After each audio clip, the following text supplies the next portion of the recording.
नमस्कार दोस्तों, स्वागत है आप सभी का आपके अपने चैनल फर्स्ट चॉइस अड्डा पर। दोस्तों, ये LT grade TGT PGT commerce students के लिए एपिसोड 8 है।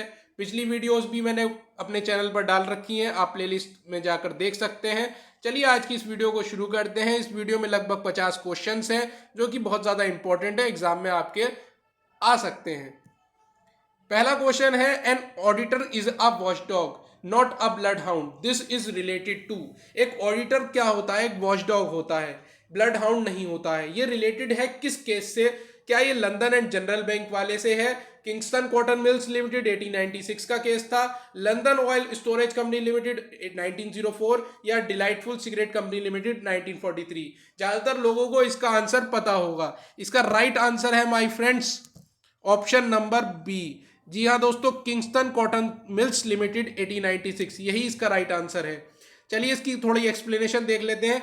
ऑडिटर क्या होता है? बेसिकली एक वॉचडॉग होता है, ब्लड हाउंड नहीं होता है। उसकी लिमिटेशंस बस इतनी ही होती हैं जैसे कि एक वॉचडॉग की होती है। वॉचडॉग क्या करता है? बेसिकली एक स्ट्रेंजर को, जब कोई स्ट्रेंजर घर में आ जाता है तो वो मास्टर को केवल अवेयर करने का काम करता है, नोटिस में लाने का काम करता है इस बात को कि कोई अनजान व्यक्ति घर में घुस गया है। Dog do not start biting the stranger, dog जो है वो किसी को काटने नहीं लग जाता एकदम से। इट इज द ड्यूटी है, ऑनर की ड्यूटी होती है कि वो कुछ एक्शन ले। As the doctor dog always thinks about the owner, हमेशा डॉग जैसे ऑनर के बारे में सोचता है, ऐसे ही ऑडिटर भी हमेशा कंपनी के ऑनर के बारे में सोचता है, क्योंकि उसी ने ही उस ऑडिटर को रखा होता है काम पे। इट इज द रिस्पॉन्सिबिलिटी का ऑनर की क्या है कि ऑडिटर की, कि वो फाइंड आउट करे, true and fair view find out करे कि बिजनेस का सही जो स्टेटस है वो देखने को मिले, बैलेंस शीट वगैरह, और साथ ही साथ जितने भी डिटेल्स है, एरर्स और फ्रॉड्स हो रहे हैं बिजनेस में, उसको पता लगाया जा सके, उसकी डिटेल्स अवेलेबल कराए कंपनी के ऑनर को। चलिए नेक्स्ट देखते हैं ऑडिटिंग। ऑडिटिंग क्या डिफाइन करती है? ऑडिटिंग क्या डिफाइन करती है? Examination of books of accounts, preparation of books of accounts, rendering expert advice to the management regarding accounting matters, या इनमें से कोई नहीं। तो दोस्तों इसका राइट आंसर है ऑप्शन नंबर ए। जी हाँ दोस्तों, examination of books of accounts, यही इसका राइट आंसर है, पहला ऑप्शन आपका। चलिए नेक्स्ट देखते हैं। क्या है कि ICAI institute of chartered accountant of India, जिसको कहते हैं ऑडिटिंग, एक निरंतर चलने वाली प्रक्रिया है, एक ऐसी प्रोसेस है जो कि इंडिपेंडेंट है, किसी पर डिपेंडेंट नहीं होती है। जितना भी डाटा एग्जामिन किया जाता है, जितना भी रिकॉर्ड्स एग्जामिन किए जाएंगे, स्टेटमेंट्स एग्जामिन किए जाएंगे, वो किसी स्टेटेड पर्पस के लिए ही किए जाते हैं।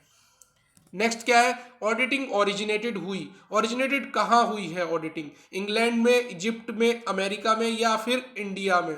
दोस्तों इसका राइट आंसर आप लोगों को पता ही होगा, ज्यादातर लोग इसका आंसर सही जानते हैं। इसका राइट आंसर है इजिप्ट। जी हाँ दोस्तों, ऑप्शन बी इसमें बिल्कुल सही है।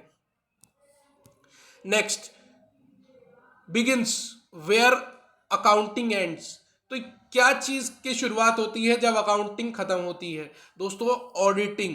जी हाँ दोस्तों, ऑडिटिंग शुरू होता है जब अकाउंटिंग खत्म होता है।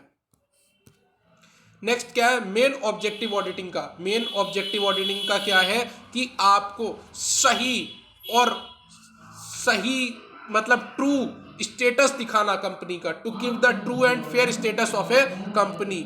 जी हाँ दोस्तों, इसका राइट आंसर है option number C, to give the true and fair status of a company. Option C सही हो जाएगा। चलिए देखते हैं next question.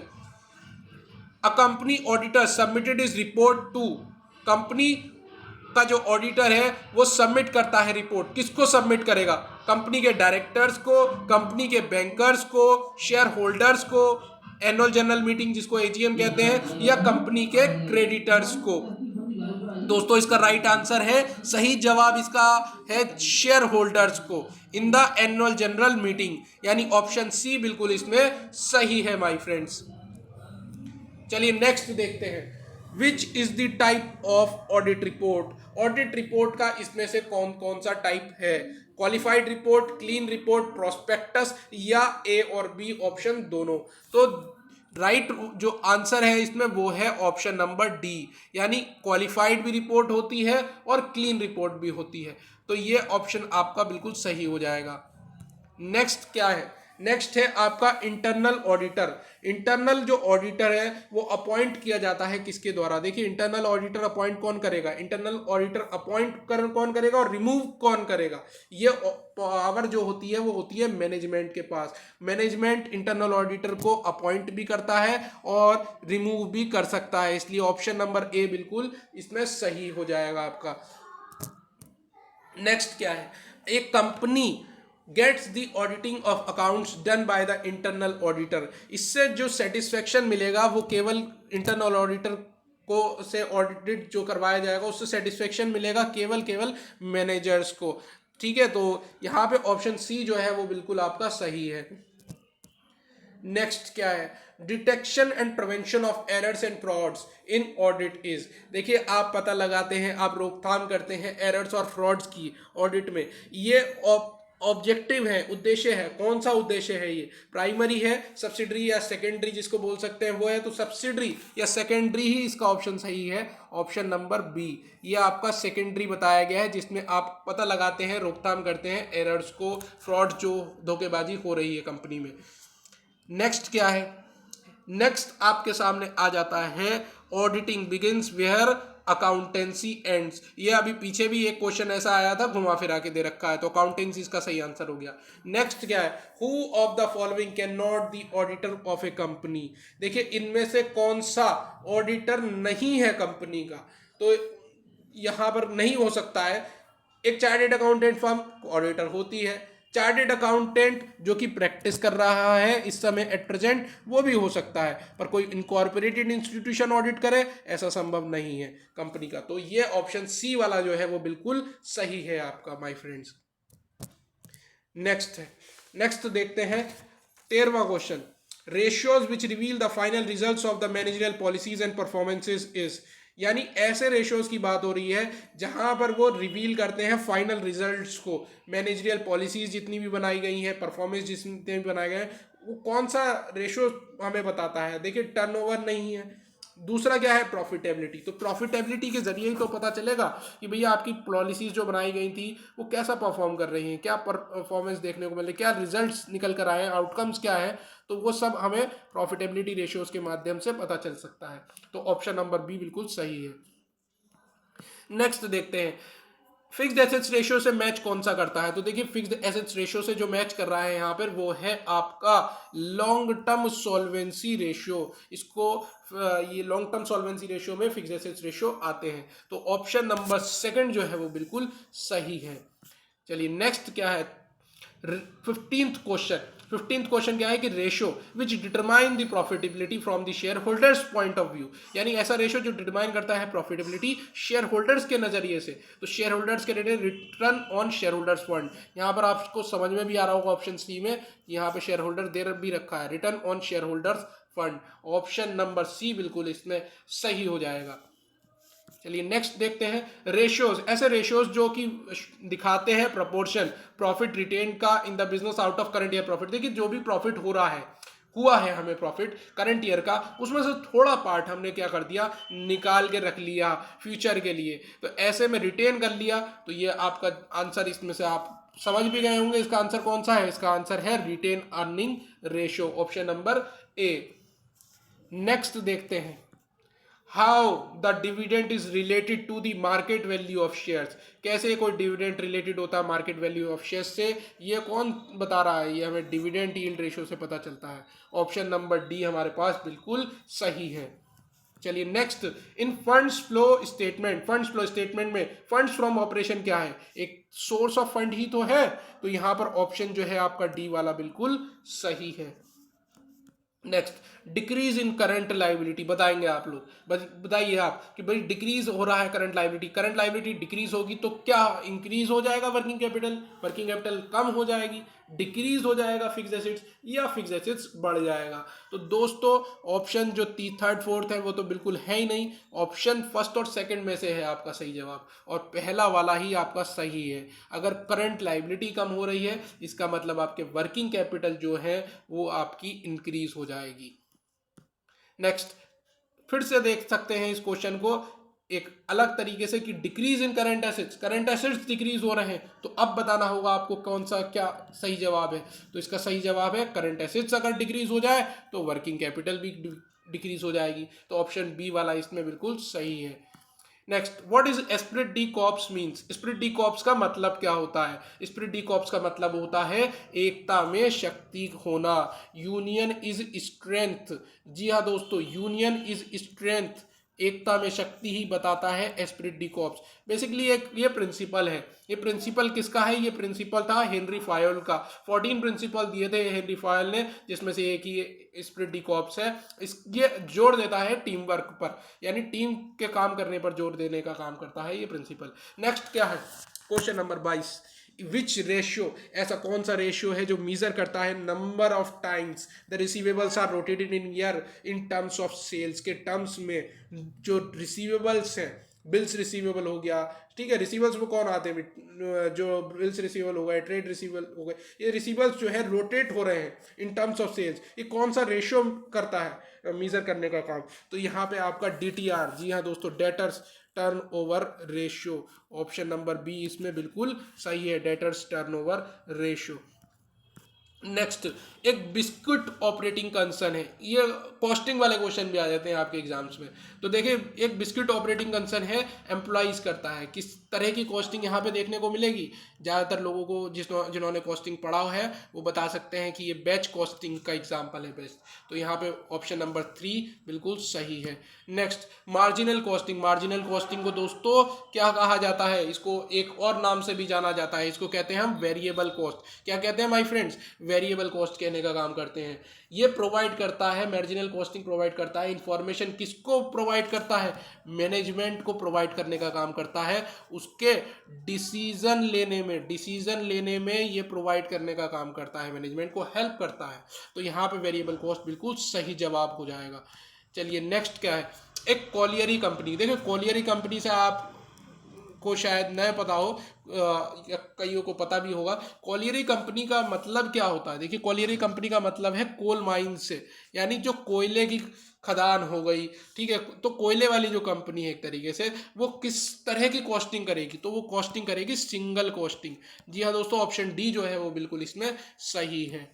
Next, cost accounting applied की जाती है जितने भी आपके उत्पादन बिजनेसेस हैं जो सर्विस देने का काम कर रहे हैं, यानी मैन्युफैक्चरिंग वाले जो हैं, ठीक है, सर्विसेज कंसर्न है, वही इसका राइट आंसर होगा। तो चलिए नेक्स्ट देखते हैं। Cost accounting emerged mainly on account of limitations of financial accounting. यहाँ पे जो ऑप्शन सही है वो आपका ऑप्शन नंबर डी है, limitations of financial accounting. Next क्या है? मेन ऑब्जेक्टिव कॉस्ट अकाउंटिंग का। मेन ऑब्जेक्टिव क्या होता है कॉस्ट अकाउंटिंग का? पता लगाना। पता क्या लगाना? ट्रू कॉस्ट पता लगाना, प्रोडक्ट्स की क्या सही कॉस्ट है, सर्विसेज क्या सही कॉस्ट है, उस सही एक्यूरेट कॉस्ट पता लगाने का काम होता है मेन ऑब्जेक्टिव, मुख्य उद्देश्य है कॉस्ट अकाउंटिंग का। नेक्स्ट क्या है? Financial accounting. Financial accounting related है किससे? फाइनेंशियल अकाउंटिंग रिलेटेड है आपके बिजनेस ट्रांजैक्शन, जो रोजमर्रा के लेन देन हो रहे हैं उनको रिकॉर्ड करने से रिलेटेड है। तो ऑप्शन नंबर जो सी है वो बिल्कुल आपका सही है। Next, which of the following defines outstanding salary account. Outstanding salary account किस तरीके का अकाउंट है? क्या वो नेचुरल है, क्या वो आर्टिफिशियल है, या रियल है, या रिप्रेजेंटेटिव है? तो दोस्तों ये रिप्रेजेंट कर रहा है, किसी बंदे को रिप्रेजेंट कर रहा है, तो यहाँ पर representative personal account outstanding salary account का को अच्छे से डिफाइन करता है। चलिए नेक्स्ट देखते हैं। Moderately symmetric distribution, mean median mode, connected है एक दूसरे से, किस तरीके से कनेक्टेड है ये आपको सही बताना। बहुत बार क्वेश्चन आता है इस तरीके का, तो आप लोगों को पता होना चाहिए। फॉर्मूला होता है मोड बराबर 3 मीडियन माइनस 2 मीन। जी हाँ दोस्तों, ये ऑप्शन सी वाला जो है वो बिल्कुल इसमें सही है आपका। नेक्स्ट देखते हैं, नॉन ट्रेडिंग इंस्टीट्यूशन। जितने भी नॉन ट्रेडिंग इंस्टीट्यूशंस हैं वो किस तरीके का खाता बनाते हैं? मैन्युफैक्चरिंग खाता बनाते हैं, प्रॉफिट एंड लॉस का खाता बनाते हैं, इनकम एंड एक्सपेंडिचर या ट्रेडिंग अकाउंट। तो इसमें राइट आंसर है इनकम एंड एक्सपेंडिचर अकाउंट बनाने का काम करते हैं जितने भी नॉन ट्रेडिंग इंस्टीट्यूशन होते हैं। नॉन ट्रेडिंग इंस्टीट्यूशन कैसे इंस्टीट्यूशंस होते हैं? जैसे कि आपके डॉक्टर्स, चार्टेड अकाउंटेंट्स, लॉयर्स, जो प्रोफेशनल्स है बेसिकली, वो इस तरीके का इनकम एंड एक्सपेंडिचर अकाउंट बनाने का काम करते हैं। अब नेक्स्ट क्वेश्चन देखते हैं कि 10 एडल्ट कम से कम और कोई मैक्सिमम लिमिट ना होना, ये किस केस में देखने को मिलेगा आपको, ये किस तरीके का बिजनेस ऑर्गेनाइजेशन का एग्जांपल है, तो कोऑपरेटिव सोसाइटी। जी हाँ दोस्तों, ये ऑप्शन ए वाला जो आप देख पा रहे हैं ना, ये फॉर्म्स ऑफ बिजनेस वाले चैप्टर में आपने पढ़ा होगा, ये आपका कोऑपरेटिव सोसाइटी का एग्जांपल है। ऑप्शन नंबर ए वाला बिल्कुल इसमें सही है। Next, what is the limit of A member in case of private company. Private company के केस में यहाँ पे जो लिमिट देखने को मिल रही है वो हमें 200 की देखने को मिलती है। मैक्सिमम की बात, लिमिट की बात कर रहा है, मतलब मैक्सिमम बात कर रहा है, तो यहाँ पे प्राइवेट कंपनी के केस में लिमिट है देखने को मिलेगी, वो 200 की दिखेगी। नेक्स्ट देखते हैं, सोल प्रोप्राइटरशिप बिजनेस की लाइफ कैसी होती है, क्या वो स्टेबल हो सकती है, क्या वो बहुत ही कम होती है, लंबे समय का होती है, या अनस्टेबल होती है। तो इसका जो बेस्ट आपका आंसर है वो है unstable.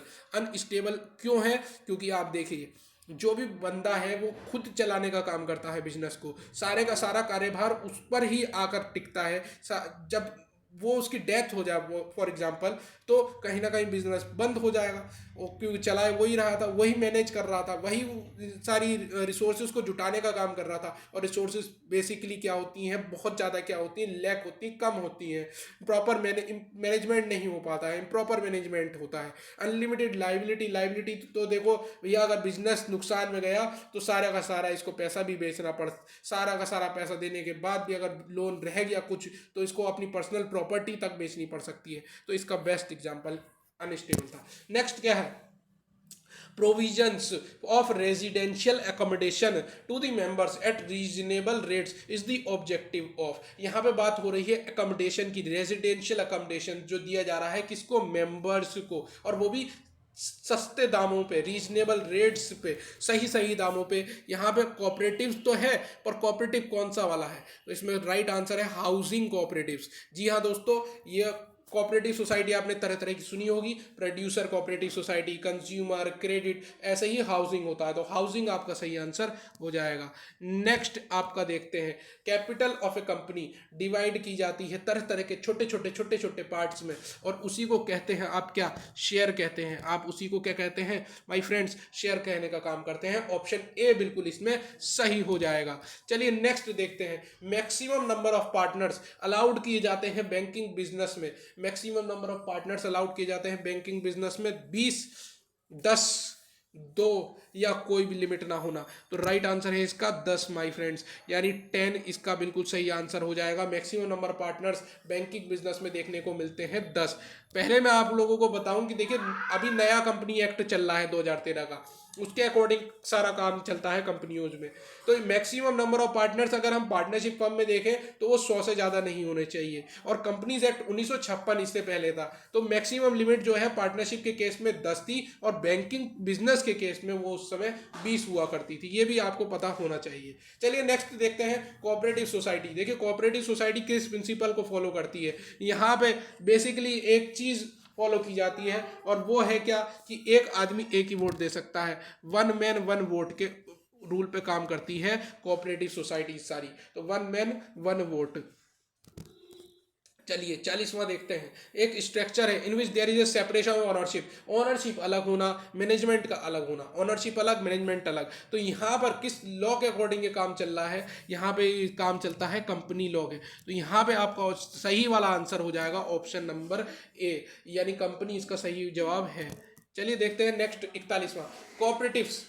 Cooperatives play an important role in, cooperatives play an important role in aerospace, agriculture, manufacturing, या सभी का सभी। तो देखिए एग्रीकल्चर, कोऑपरेटिव्स जो है इंपॉर्टेंट रोल प्ले करते हैं। किस में इंपॉर्टेंट रोल प्ले कर रहा है कोऑपरेटिव्स, ये प्ले कर रहा है एग्रीकल्चर में। ऑप्शन नंबर आपका बी वाला एग्रीकल्चर बिल्कुल सही है। चलिए अगला देखते हैं, देखिए कोऑपरेटिव थोड़ा और जान लेते हैं। कोऑपरेटिव एक इंडिपेंडेंट एसोसिएशन होती है, किसी चीज़ पर डिपेंडेंट नहीं है, इंडिपेंडेंट एसोसिएशन है जो कि लोगों ने मिलकर बना रखी है एक तरीके से, जो कि काम कर रही है, वॉलंटरीली काम कर रही है। किसको काम कर रही है, सोशल, इकोनॉमिक और कल्चरल नीड्स को पूरा करने के लिए काम कर रही है, उनकी खुद की एंटरप्राइज। कोऑपरेटिव एक तरीके से प्ले करता है एक इम्पॉर्टेंट रोल। किस के लिए प्ले कर रहा है? ताकि लाइफ स्टाइल इंप्रूव हो सके, लोगों की जो समस्याएं हैं, बेसिकली जो फार्मर्स हैं, जो आपके किसान लोग हैं, उनकी समस्याएं सुलझाई जा सके, उसके लिए कोऑपरेटिव काम करता है। चलिए नेक्स्ट क्या है, which of the following is a characteristics of A cooperative. विशेषता है कोऑपरेटिव्स की। देखिए विशेषता कोऑपरेटिव्स की अगर हम देखने को चले तो यहाँ पर आपका विशेषता क्या देखने को मिलेगी कि profits are not subject to income tax, 1 vote per share, dividends are paid on a per share basis, या सभी के सभी। तो देखिए profits are not subject to income tax, यहाँ पे ऑप्शन नंबर जो ए देख पा रहे हैं ना आप, बिल्कुल यही सही है। यहाँ पर जो है प्रॉफिट्स इनकम टैक्स के दायरे में नहीं आता है, तो यहाँ पे ये कोऑपरेटिव की अच्छी विशेषता देखने को मिलती है। नेक्स्ट देखते हैं, dash provides for the greatest degree of continuity. यहाँ पर कंटिन्यूटी होती है, मतलब बिजनेस चलता रहता है, बिजनेस जो ऑर्गेनाइजेशन है वो चलती रहती है। तो ये किसका सबसे बढ़िया एग्जाम्पल है, क्या चीज़ के तरफ इशारा कर रहा है? ये इशारा कर रहा है कॉरपोरेशन की तरफ। जी हाँ दोस्तों, कॉर्पोरेशन सेक्टर की तरफ इशारा कर रहा है, तो ऑप्शन सी बिल्कुल सही है। Which of the following problems, जो भी ये following problem probably most important reason for incorporating. तो यहाँ पे आपका सही आंसर क्या होगा? लिमिटेड लाइबिलिटी होना शेयर होल्डर्स की। Probably the most important reason है इनकॉर्पोरेटिंग का, यहाँ पे शेयर होल्डर्स की जो लाइबिलिटी होती है वो क्या होती है? कम होती है, लिमिटेड होती है। चलिए नेक्स्ट क्या है, देखिए ऐसा कौन सा पार्टनर है, is an owner who has unlimited liability, जिसकी लाइबिलिटी क्या है? अनलिमिटेड है, और एक्टिवली पार्टिसिपेट करता है फर्म को मैनेज करने के लिए। तो सीनियर पार्टनर है, जनरल पार्टनर है, साइलेंट पार्टनर है, या लिमिटेड पार्टनर है? तो यहाँ पे जो राइट आंसर है जनरल पार्टनर। क्या राइट आंसर है इसका? सही जवाब है आपका general partner. Option number B बिल्कुल सही है, जनरल पार्टनर। जनरल पार्टनर एक ऐसा पार्टनर होता है जिसकी लाइबिलिटी अनलिमिटेड होती है और जो कि एक्टिवली पार्टिसिपेट करता है, फर्म को मैनेज करने का काम करता है। Next, attach is a business with 2 और मोर ओनर्स। एक ऐसा बिजनेस जिसमें 2 या 2 से ज़्यादा ओनर्स होते हैं, तो वो एग्जाम्पल है पार्टनरशिप का। तो पार्टनरशिप, जी हाँ दोस्तों, ये ऑप्शन सी वाला जो है वो बिल्कुल इसमें सही है। पार्टनरशिप में क्या होते हैं? 2 या 2 से ज़्यादा ओनर्स देखने को मिलते हैं। Next, which of the following is the advantage of sole proprietorship. Sole proprietorship की एडवांटेज है, तो देखिए सारी की सारी आपको देखने को मिलेगी कि भाई खुद स्टार्ट कर रहा है बिजनेस को, खुद का बॉस है, वो गर्व महसूस करेगा। स्टार्ट करना आसान है, कोई भी स्टार्ट कर सकता है, ज़्यादा कोई फॉर्मेलिटी वगैरह तो है नहीं इसमें, तो सारी की सारी इसमें सही हो जाएगा, all of the above. Next क्या, form of business organization that has the largest sales volume. जिसमें क्या होता है, ऐसी कौन सी फॉर्म है बिजनेस ऑर्गेनाइजेशन की जिसमें लार्जेस्ट सेल्स वॉल्यूम देखने को मिलता है? लार्जेस्ट सेल्स वॉल्यूम किस केस में? कॉर्पोरेशन के केस में। तो यहाँ पर राइट आंसर है किसका? कॉर्पोरेशन। कॉरपोरेशन के केस में ज़्यादा सेल्स होती है और इसी वजह से इसका आंसर सही हो जाएगा, कॉरपोरेशन। नेक्स्ट क्या है, 49, in case of dash registration is compulsory. Registration क्या होता है बेटे? कंपलसरी होता है। रजिस्ट्रेशन क्या है? कंपलसरी है। किस केस में कंपलसरी है? कंपनी वाले केस में। कंपनी के केस में रजिस्ट्रेशन आपका क्या देखने को मिलता है? कंपलसरी देखने को मिलता है। आप इससे बच नहीं सकते, आपको रजिस्ट्रेशन कराना ही पड़ता है कंपनी वाले केस में। चलिए नेक्स्ट क्या है, रजिस्ट्रेशन कंपनी के केस में मैंडेटरी है, मतलब कंपलसरी है। किस एक्ट के अकॉर्डिंग? कंपनीज एक्ट 2013 के अकॉर्डिंग जितने भी प्रोविजंस होते हैं कंपनी के वो एप्लीकेबल होते हैं कंपनी पे, विच आर रजिस्टर्ड, जो कि रजिस्टर होती है इस एक्ट के अंडर में। हिंदू सक्सेशन एक्ट की बात करें तो ये पास हुआ था, हिंदू सक्सेशन एक्ट का पास हुआ था, ये पास हुआ था 1956 में, यानी 1956 में हिंदू सक्सेशन एक्ट पास किया गया था। तो दोस्तों आज के लिए इस वीडियो को यहीं विराम देते हैं। क्वेश्चन नंबर 51 से हम आगे दूसरे पार्ट में कवर करेंगे, मतलब एपिसोड नंबर 9 में। मिलते हैं नेक्स्ट वीडियो में, तब तक जय हिंद और जय भारत माय फ्रेंड्स। और हाँ, एक बात और, don't forget to subscribe this channel and like this video my friends, also share with your friends. Thank you my friends.